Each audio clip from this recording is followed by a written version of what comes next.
अस्सलाम वालेकुम जी। सबसे पहले मैं आप लोगों का बहुत ज़्यादा शुक्रिया अदा करना चाहती हूँ जिस तरह कमेंट्स में आप मेरी हौसला अफजाई करते हैं और मेरी रेसिपीज़ को पसंद करते हैं। आज मैं घर में बचे हुए जो फ्रूट्स हैं उसके साथ मिक्स फ्रूट जैम बनाऊंगी।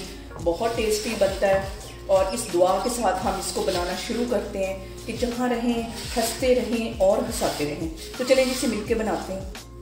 और यहाँ पे मेरे पास घर में कुछ फ्रूट बचे हुए थे, इसके साथ मैं बनाऊंगी मिक्स फ्रूट जैम। बहुत टेस्टी बनता है, बहुत इजी तरीके के साथ, और बाज़ार से यकीन जाने कहीं मज़े का हमारा ये जैम बनेगा।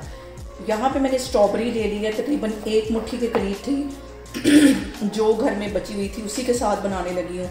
इसकी जो ये वाली डंडी है रेड ग्रीन वाली, ये उतार लूँगी, इसको मैं एक साइड पे करती हूँ। और यहाँ पे देखूँगी मैं एक फ्राई पैन, इसके अंदर ये जो मैंने स्ट्रॉबेरीज काटी हुई थी ये इसके अंदर चली जाएगी। जो फ्रूट घर में बचे हैं आप उनके साथ बहुत आसानी के साथ ये मिक्स फ्रूट बना सकते हैं। यहाँ पे मैं ले लूँगी कुछ अंगूर, ये भी मेरे पास बस थोड़े से बचे हुए थे, ये इसके अंदर चले जाएंगे। इसकी ये डंडियाँ तोड़ती हूँ मैं सब। और यहाँ पे एक ही एप्पल मेरे पास था, इसको भी मैं ऐसे रफली सा काट लूँगी। यहाँ पे मैं ले लूँगी एक किन्नू, इसको छील लेती हूँ, फिर मैं आपको दिखाती हूँ। किन्नू को मैंने छील लिया है, इसके ये वाले जो पीसेस हैं इसको भी अलग कर लेना है। बहुत मज़े का खट्टा मीठा हमारा ये जैम बनेगा। और यहाँ पे मैं इसके अंदर डाल दूंगी तकरीबन ये 4 बड़े टेबलस्पून के करीब चीनी है, ये इसमें चली जाएगी। ये सारी चीज़ें डालने के बाद हम इसको मिक्स कर लेंगे। और यहाँ पे देखें जी, फ्रूट्स के अंदर मैंने अच्छी तरह चीनी मिक्स कर दी है। इसको मैं लेके चलती हूँ चूल्हे की तरफ। सिर्फ 5 मिनट ही हम इसको पकाएंगे, फिर मैं आगे आपको दिखाती हूँ। और अब यहाँ पे इन सारी चीज़ों को हमने सिर्फ 5 मिनट के लिए अच्छी तरह पका लेना है, ताकि हल्की सी गर्म हो जाए और चीनी भी हमारी थोड़ी सी मेल्ट हो जाए। और यहाँ पे मैं चूल्हे को करती हूँ बंद, और इन सारे ही फ्रूट्स को ये ग्राइंडर जार में मैं डाल दूँगी और इसको हम ग्राइंड करेंगे तकरीबन 2 मिनट के लिए। यहाँ पे देखें जी, उसी पैन के अंदर जिसके अंदर हमने ये सारे फ्रूट्स जो थे 5 मिनट के लिए पकाए थे, उसके अंदर मैं रख दूँगी एक छन्नी और इसको छान लेंगे अच्छी तरह, ताकि ये जो किन्नू और इसके कुछ छोटे मोटे बीज और वो जो इसका छिलका सा ऊपर होता है वो सारा बाहर आ जाए। इसको मैं अच्छी तरह छान लूँगी। और यहाँ पे देखिए जी कितना खूबसूरत इसका कलर आया है। अब इसको गाढ़ा होने तक मैं अच्छी तरह पका लूँगी। और मैं काफ़ी दफ़ा इस जैम को घर में ट्राई कर चुकी हूँ, लेकिन मेरे जहन में नहीं रहा कि ये रेसिपी मुझे आपके साथ शेयर करनी चाहिए। तो बहुत टेस्टी बनेगा। जब आप इसको बनाएंगे तो मुझे लाजमी कमेंट्स में बताएं। और यहाँ पे देखें जी, जैम हमारा पकना शुरू हो गया है।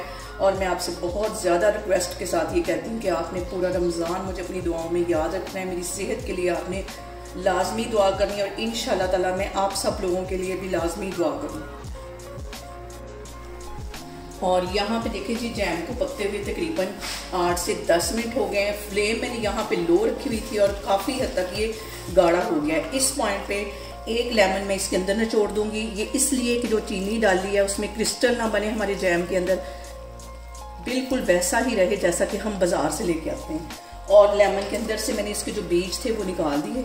ये एक उड़ता उड़ता पता नहीं मुझे तंग करने के लिए क्यों अंदर आ गया, इसको बाहर निकाल देते हैं और इसको भी अंदर निचोड़ देते हैं। एक लेमन मैंने इसमें निचोड़ दिया और मज़ीद इसको 3 से 4 मिनट के लिए मैं इसको पकाऊंगी। और यहाँ पे देखें जी, जैम हमारा तैयार हो गया है, अच्छी तरह गाढ़ा हो गया है। इतना ही हम इसको गाढ़ा करेंगे, क्योंकि जब ये ठंडा हो जाएगा तो ये मज़ीद गाढ़ा हो जाएगा। चूल्हा मैं करती हूँ बंद। ठंडा होने के बाद इसको एयर टाइट जार में डालूंगी। शीशे का हो तो ज़्यादा बेहतर है, खुश्क हो बिल्कुल। मैं आपको फिर दिखाती हूँ। और यहाँ पे देखें जी, जैम ठंडा होने के बाद मैंने शीशे के एक जार में डाल दिया। ये भी जैम का पहले वाला जार पड़ा हुआ था। अब मैं एक ब्रेड के स्लाइस पे आपको लगा के दिखाती हूँ कि कितना ज़बरदस्त हमारा ये मिक्स फ्रूट जैम बना। और यहाँ पे देखें जी, बहुत ही टेस्टी हमारा मिक्स फ्रूट जैम बन के तैयार हो गया है। आप लोग इसको लाजमी ट्राई करें और मुझे कमेंट्स में बताएं कि आपको मेरी रेसिपीज़ कैसी लगती हैं। और मेरी वीडियोस को ज़्यादा से ज़्यादा शेयर करें और मुझे सब्सक्राइब करें। और अपना बहुत सारा ख्याल रखें। इंशाल्लाह ताला मैं एक और वीडियो में आपके सामने आऊँगी। अल्लाह हाफिज़।